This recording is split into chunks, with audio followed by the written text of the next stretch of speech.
si Jenilyn Santos Idris, may asawa, may 3 anak, isang katutubong tiguran. Nakatira sa Busikong, Bupi, Maguindanao del Norte. Nung una, nalaman ko na may training ng TESDA sa Busikong, Greenland Learning Site for Agriculture. Ako po ay sumali dahil ang training na yun ay about sa organic farming.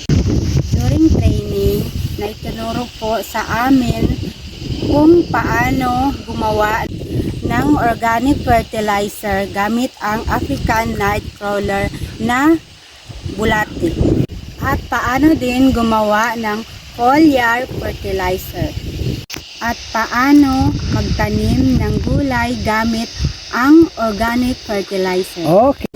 Dahil sa pamamaraan na yun, kami po ay nawili magtanim ng gulay. Para lamang sa aming pang-araw-araw, di na kami makabili sa palengke at nakatipid pa sa mga gastusin sa bahay. Pero habang tumatagal, unti-unti na naming naparami ang gulayan. At ngayon, nakakapabenta na kami ng gulay sa aming kapitbahay. At ngayon, nakapabenta kami ng gulayan sa palengke na dagdagan ang kita namin. Noon, nakasanayan namin sa maisan. Nakapag-aral na ang mga bata sa eskwelahan, nagkaroon ng baon ang 3 anak.